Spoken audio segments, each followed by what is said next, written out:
Hi again and welcome back. We are so excited to be back with our LACEFT Outreach EFT series. Today is a very exciting day, and we are very excited to be meeting so many new therapists and finding out why they've chosen EFT and learning more about their journey in EFT. And just as a reminder, LACEFT is the Los Angeles Center for Emotionally Focused Therapy, and we encourage you to check out our website and find out about upcoming events and trainings. It's a great place to meet other therapists and just, get to know the EFT community. And my name is Christy Crownover, and I'm excited to be here again with Dr. Miriam Dalili. Hi, Miriam. Hi, Chris. It is great to see you. And yes, we are so honored and excited to have another wonderful EFT therapist. And I know I say this every time, but I truly mean it. It is just so honored to have Dr. Rebecca Jorgensen. And, if you're an EFT therapist, there is no way that you don't know her. Welcome, Becca. Oh, I'm so happy to be here, and it's just great that you're doing this series and helping to spread EFT and helping people to, pay attention to the things that really make a difference along the way, I think. Thank you, and so glad to have you. Becca is certified EFT therapist, supervisor, and trainer. Becca is Director of Operations and Development at the Training and Research Institute for Emotionally Focused Therapy, TRI-EFT, and founder and director of the Attachment Advancement Institute. Becca is best known for providing EFT training and support online and in person, and for her best-selling video course, EFT Step by Step, which I refer to it all the time whenever I get stuck, and Emotionally Focused Therapy, a complete treatment. She has held EFT externships, core skills, as well as taught and supervised EFT throughout North America, Scandinavia, Britain, Eastern Europe, New Zealand, Australia, Mexico, Costa Rica, South Africa, Egypt, Madagascar, and Barbados. Oh my God. She holds a faculty position at Alliant International University and maintains a clinical practice in conjunction with advancing online education and training on adult attachment and emotionally focused therapy. Welcome again, Becca, and please tell us more about yourself. I know this was just a glimpse. That's already too much. No, that's already too much. Please tell us about yourself and your work. We can't wait to hear from you. I love attachment. I love working with couples and individuals and helping families sometimes, but really helping people get connected, right? Helping couples, helping that healing journey. So I do that in a variety of ways, both by teaching others, by doing the work myself with couples, mostly in an intensive format because my training schedules might not travel so much. Now we travel via this way, right? Online to different time zones or different countries, but historically I've done that in person, which made my practice so that it was hard to do weekly clients. I have some now. The strange time has allowed me to be able to be more stationary, which has allowed me to see clients in an ongoing way too, instead of just intensive and then have them go see someone else for more ongoing integration of that. And then the supervision, of course, is really something I love to do as well as therapists are really learning. And creating things for couples to learn how to be connected and have conversations at home too. So I've recently developed a new program with an EFT supervisor named Debbie Gilmore, lastingconnection.us, and it is a experiential talking, like a talking mat, a communication system. And so trying to find ways to do more prevention as well as support people who are already in distress. Wonderful. Sounds amazing. Could you tell us a little bit about how you became interested in emotionally focused therapy? Well, I was an abysmally bad couple therapist. And so I went for further training, and John Gottman was up the street from where I was practicing and living, and, you know, pretty well known. So he was considered that marriage master and had the love lab and all of that back at the time. So I went to John Gottman training, and he said, if you want to read really good research, if you want to see some really good couple therapy, then you should study Sue Johnson. So through my Gottman training, then I found Sue and EFT. And I was still terrible, actually, after the Gottman trainings.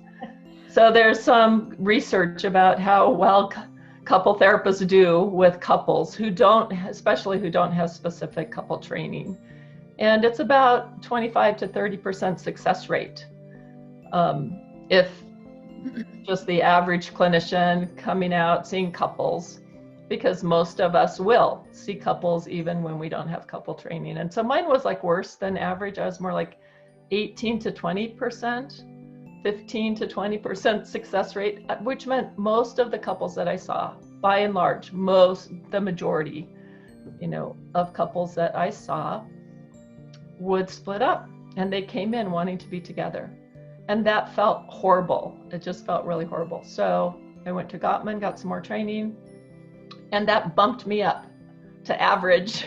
So I was like at the 25% mark of helping people, which was still pretty terrible, actually. You know, if you think 3 out of 4 couples that you're seeing are getting worse under your care, then that's, you know, that's pretty terrible. Not at all what we're in the business to do. It didn't feel helpful. So I was fortunate to be able to do some training with Sue. I went to Ottawa. At the time, she was doing 5-day externships, and she only did 1 or 2 of those a year. She'd only been doing them for a couple of years. And so I was fortunate to be able to study, you know, with her and learn with her. Oh, that's wonderful. And you know, you told us how EFT kind of changed your work, and I'm wondering that, do you work with EFT with individual and family as well as couple? Yeah, I mostly see pretty distressed couples. Okay. I get referred to a lot, you know, people who are therapists who are having trouble in their own relationship, or therapists having trouble with particular couples. So I'll do a lot of intensives, or I'll do a lot of consultation, maybe join the therapist in some sessions, take the session for a few times, support the therapist, do some supervision. So I see a lot of high crisis kinds of cases. So that's changed. I mean, it's totally changed my whole practice, my whole career, you know, direction from those days when I first trained. Not only did it improve that 25%, so that more like it's a 90% improvement rate instead of a 25% improvement rate, maybe even a little higher. You know, very rare do I see couples that get divorced. Happens on occasion, but not in the routine way that it used to, or couples that aren't married who are just wanting to stay together as well. I'm wondering, what has been the most rewarding part of this work for you? Oh, well, I think you know, I'm later in my career, so we're more conscious of legacy things, you know, and that sense of helping a couple, helping a family, and knowing that that's changing for generations. You know, that if that couple heals their relationship, and that sense of how to be responsive, how to be connected, how to really be in relationship, that gets passed on.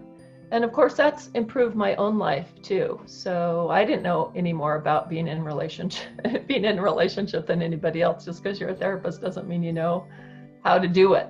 You know, I was always really interested in self-help, and my mom had a lot of difficulties with emotional problems and childhood problems from early divorce in her life.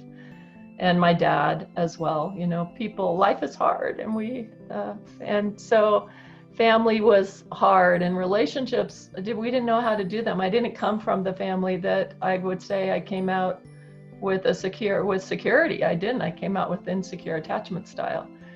So I didn't know how to do relationship, and that process of not only learning to help others, but how to myself heal and have better relationships, and try to heal the relationships between myself and the people that I love, and my children and grandchildren now. Those things are just kind of beyond speaking how important they are to have.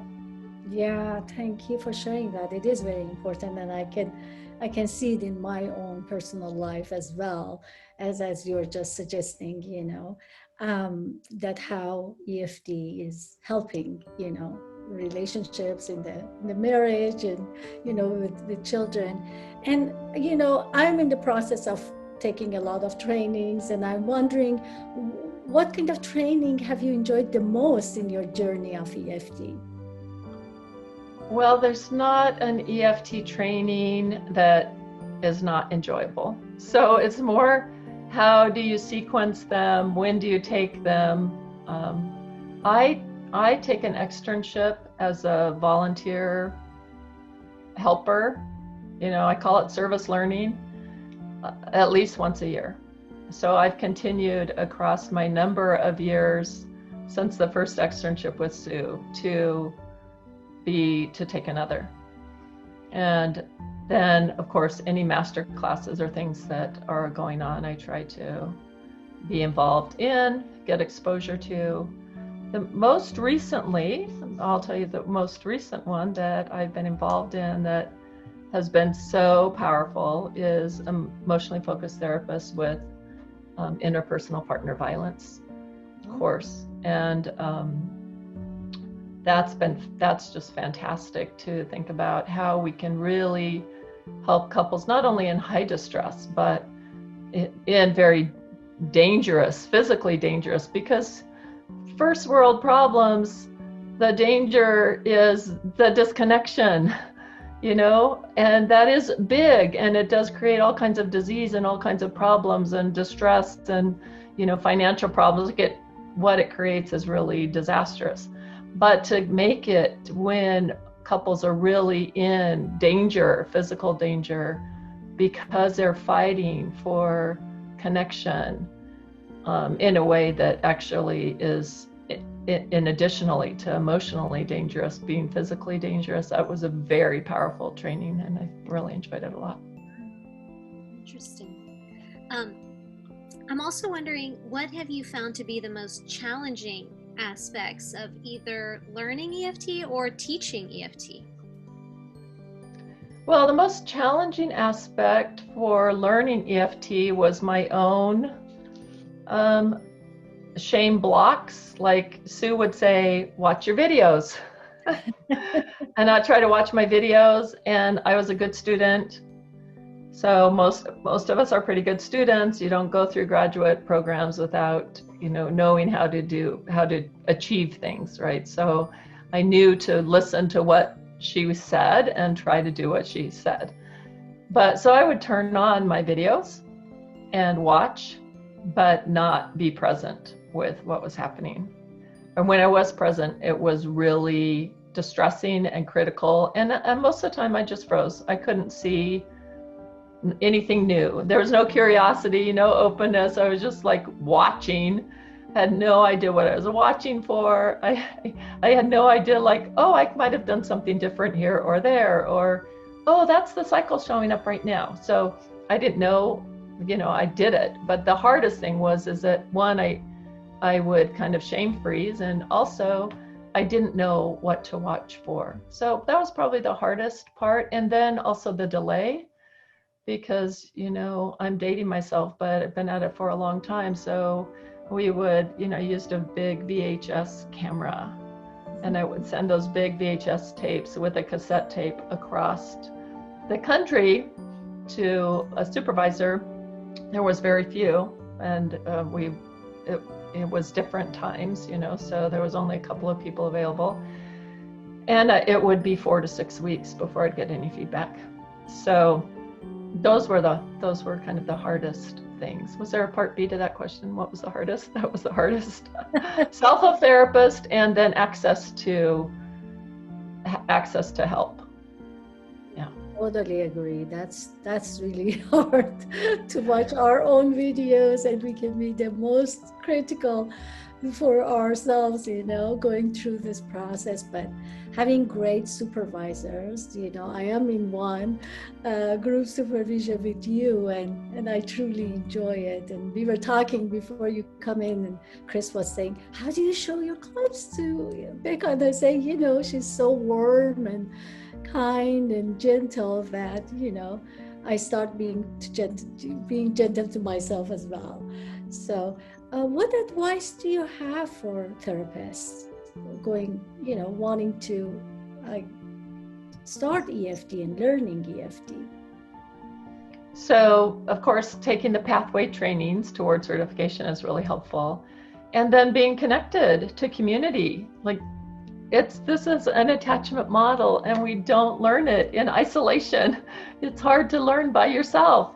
So having a team of support is really, really helpful. Being involved with other people who are attachment oriented, who understand the process of emotion, and who can be self-reflective in their interactions together, because it happens between us as well, right? So we can start to be aware of our own triggers and start to grow in those relationships so that we have support. And as we're watching our own videos, that we have support for that. So I think group supervision is really, really helpful because there's a team element to that. There's a wide range of support, and being connected to community makes it. And we actually have several research people who have done dissertations on the process of learning, and they would say that you need to have that kind of secure base you can go to, or that safe haven you can go to,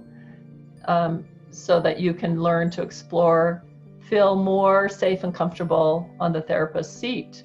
Because when we're working with emotion, we're using ourselves, we're using our own attunement, we're using our own empathy. And I have to feel pretty secure. I don't have to be secure in my everyday life, but I have to feel pretty secure with the model and with myself as the therapist on the therapist chair, to be in a room of distress and be able to utilize that emotion and stay in empathy and stay in attunement so that those connections can be made. And so we need support for that. We just need support as we're learning how to do that, because we're wobbly. Anything new and different is threatening and is wobbly, and we need support for when we fall over. Right. Speaking of support, is there any new support that's available today that you wish you had during your EFT journey? Oh, well, yes. So being able to get instant feedback, it's not new for me to do this or for others to provide it, but now one of the kind of positive things out of the pandemic is that so many therapists are learning to be comfortable with online, with technology, with more working online and recording like we're doing this today. So it gives you an opportunity to have bug in the ear supervision live in your session. So if you're an experiential learner and you have the basics down, then having that support structure right with you in the session. I wished I would have had that, or to be able to be in the session with my supervisor or consultant doing the session, so I could see my couple and watch how things are unfolding and just notice what did they do that I didn't do or that I would like to do.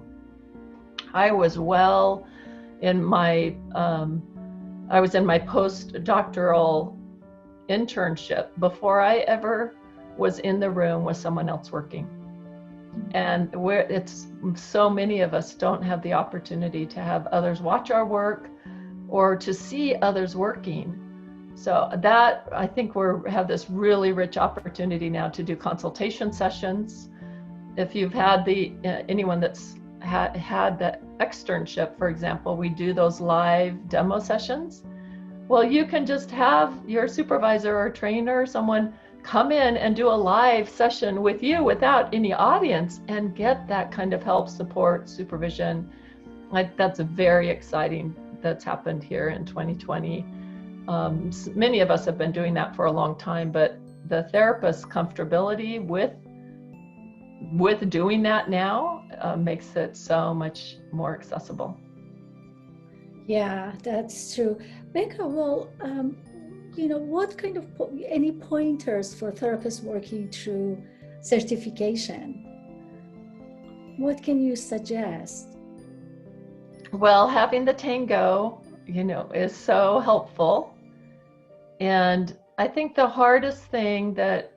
one of the hardest things is seeing the present process and being in the present. EFT is a very, not only experiential, but trying to work in the present moment. So learning to utilize that present process seems to be the most difficult for us. We tend to go then and there, or either historic or future, and certainly our clients do. Like just being able to stay with self in experience is so very difficult. So I think, that having the Tango, focusing on the present, knowing your own learning style, because everyone's a bit different in how we learn best. I would read transcripts so I could find words and organize it a little bit better, because I'm more withdrawing. So I want to know it and understand it before I can move towards it emotionally. But other people are like, nope, let me just try it and I'll learn that way. So kind of knowing your own learning style. Is it better for you to watch video, to read transcripts, to have a bug in your ear, to see a bunch of different people doing it? There's so many, the opportunity is so rich. It's almost like what to do, not that there's so much available to do. It's kind of like a problem of too many choices these days, right? Listen to a podcast.